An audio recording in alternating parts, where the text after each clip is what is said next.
Welcome to Beyond the Brackets. Let's solve few more examples involving binomial distribution. The first question is as follows. We know that mean of binomial distribution is given by NP, which is 16, and variance of binomial distribution is given by NPQ, which is given as 8. Dividing equation 2 by equation 1, we get NPQ by NP is equal to 8 by 16, which implies Q will be equal to 1 by 2. Since P plus Q is equal to 1, this is simplified as P is equal to 1 by 2. From equation 1, we have NP is equal to 16. Substitute the value of P in this, we get N is equal to 32. Before we proceed to solve the second and the third parts, let's understand an important idea. Here n is equal to 32 represents total number of trials, and we know that the sum of all the probabilities is equal to 1.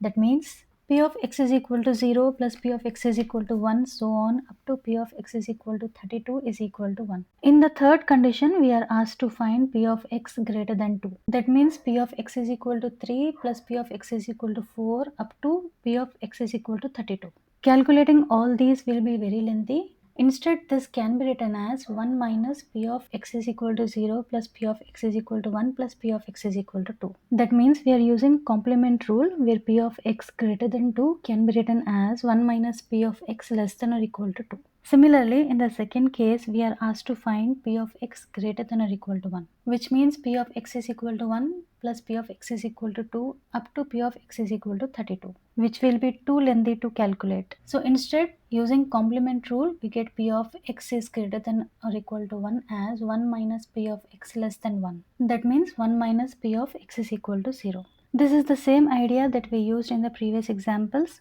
To find at least 1, we used total minus none. Let's proceed to solve the second case. We know that P of x greater than or equal to 1 is same as at least 1, which is total minus none, that is 1 minus P of x equal to 0. Substituting the values, we get 1 minus 32c0, 1 by 2 power 0, 1 by 2 power 32, which is approximately equal to 0.9. Let's proceed to solve the third case, P of x greater than 2. Using the complement rule, this can be written as 1 minus P of x less than or equal to 2.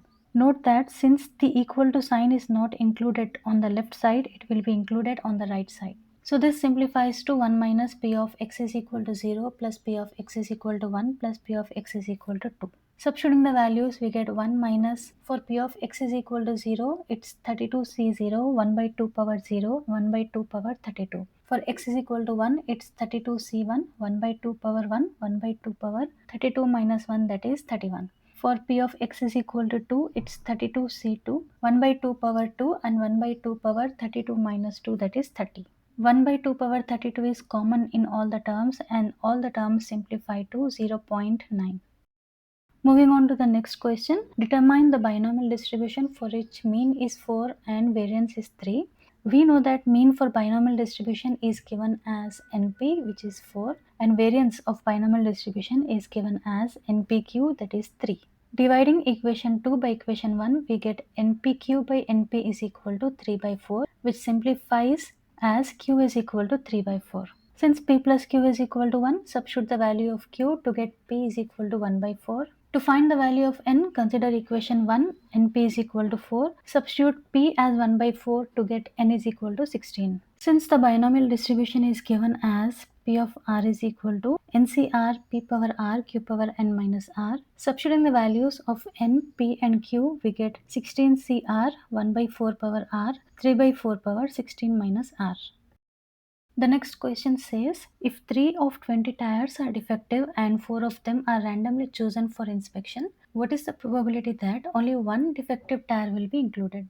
Here, the total number of tires chosen, that is n, will be equal to 4.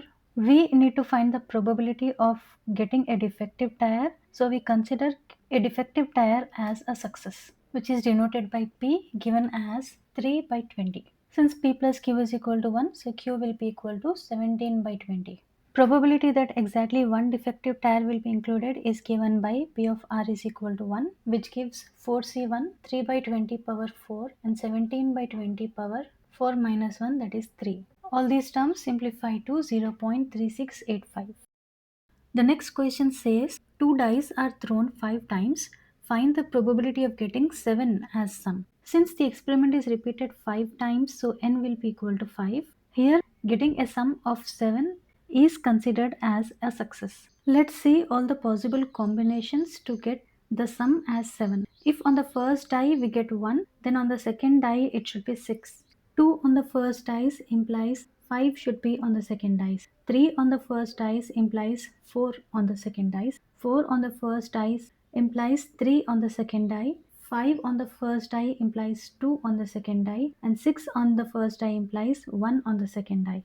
Two dice have 36 possible outcomes in total, so the probability of getting a sum 7 in a single throw of a pair of dice is p is equal to 6 by 36, that is 1 by 6. Since p plus q is equal to 1, so q will be equal to 5 by 6. For the first case, at least once we use total minus none, so that will be 1 minus p of x is equal to 0.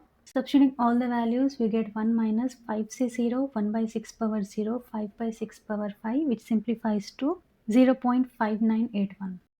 Second case, exactly 2 times implies p of r is equal to 2, that is 5c2, 1 by 6 power 2, 5 by 6 power 5 minus 2, that is 3. This simplifies to 0.1608. For the third case, since x is strictly greater than 1, we start from 2, and since x is strictly less than 5, we go only up to 4. Substituting the values for p of r is equal to 2, we get 5c2, 1 by 6 power 2, 5 by 6 power 5 minus 2, that is 3. For r is equal to 3, we get 5c3, 1 by 6 power 3, 5 by 6 power 2. For r is equal to 4, we get 5c4, 1 by 6 power 4, and 5 by 6. The approximate answer is 0.1962.